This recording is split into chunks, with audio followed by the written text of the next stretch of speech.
I ran intake at Draith Hollow for 6 years before the scanner ever flagged a child instead of a crate, and I want to say I hesitated when it happened. I didn't. I just picked her up. Draith Hollow sits where the resettlement corridor narrows into a canyon mouth, red rock on both sides and a river wash that hadn't run in a decade, and every convoy bound for the interior settlements has to funnel through my checkpoint to get screened.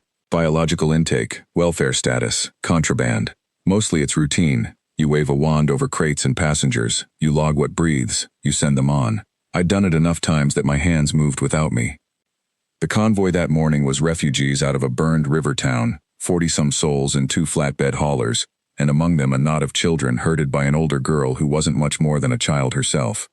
I swept the wand down the line the way I always did.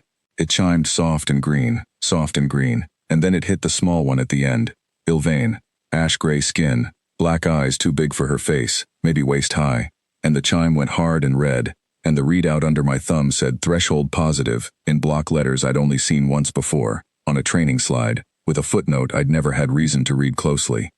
I read it closely now. Threshold positive didn't route to a resettlement coordinator. It routed to the Cognition Threshold Bureau, and the Bureau didn't send coordinators. It sent an assessment team, and the footnote, buried under 2 subclauses of corridor code, said plainly that assessment teams were authorized to terminate on-site if a secondary field reading confirmed the flag. Not detain, not process, terminate, on a canyon road, over a number on a scanner.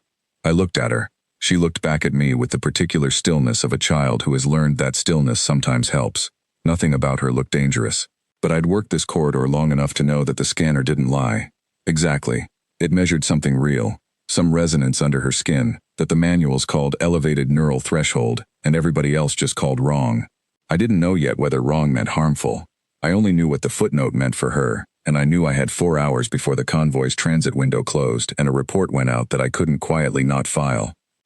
So I filed something else. Corridor Health Code lets any licensed field medic, which I am, on paper, from an old military certification nobody's revoked, request a secondary screening period before an initial flag routes upward. 72 hours. I wrote her up as inconclusive, pending my own assessment, and I watched the convoy roll on without her, while the older girl looked back once from the flatbed and didn't argue, because arguing never got anyone anything at a checkpoint. Her name, once she trusted me enough to give it, was Elo.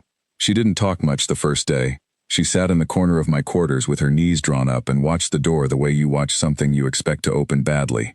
When I set a bowl of stew in front of her, she didn't touch it until I'd eaten from my own first, and even then she ate like someone memorizing the taste in case she needed to remember it later.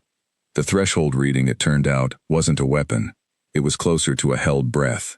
When she was frightened, and she was frightened constantly that first night, flinching at wind on the tin roof, the air around her went strange for a second or two, not glowing, not visible really, just a pressure change, a hush that made your ears pop and the dust on the shelf lift a half-inch and settle.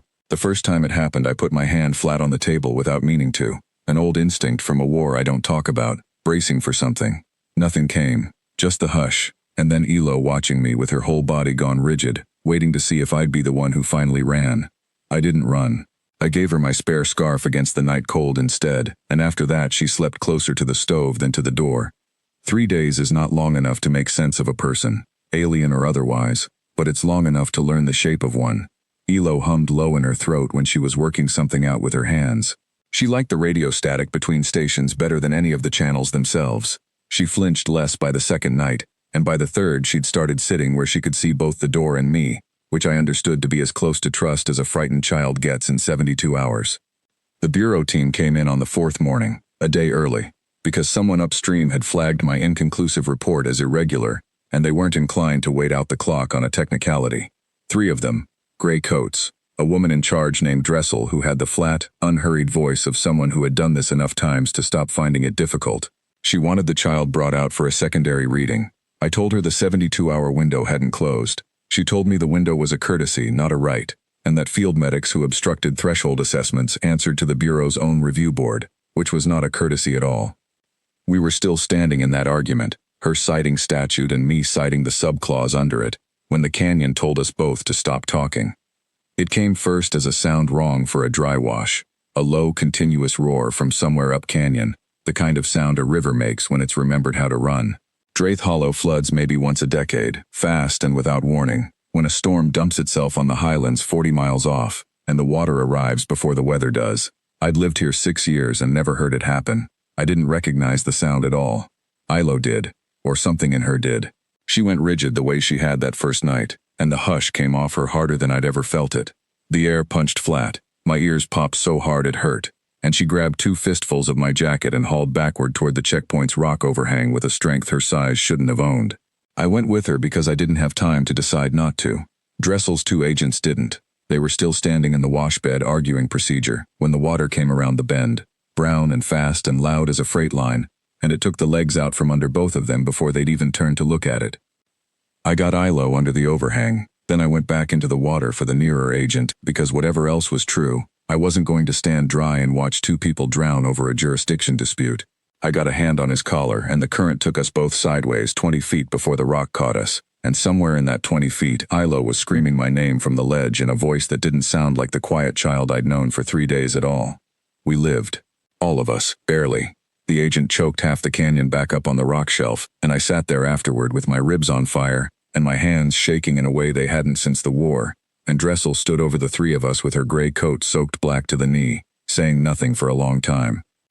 What she finally said was that a threshold reading that could feel a flash flood 90 seconds before the seismic net registered, it wasn't a danger classification. It was an early warning system nobody had thought to write a category for. She filed the reassessment herself, on-site, in handwriting instead of the usual print, and the flag that came back 3 weeks later from the Bureau's review board read low priority, non-hostile resettlement track, the ordinary classification, the one that should have been on Ilo from the start if anyone had ever bothered to ask what the number actually meant instead of what it was afraid of. The resettlement coordinator came for her on a clear morning 2 months later. Ilo left my scarf on the stove where I'd find it, folded the way she folded everything by then, corners square. I still have it. I don't need it for the cold. I keep it because some debts you don't pay back. A child pulls you out of a current you didn't see coming, and there's no clause in any corridor code for what you owe her after that. So you just keep the scarf, and you read the fine print more carefully from then on.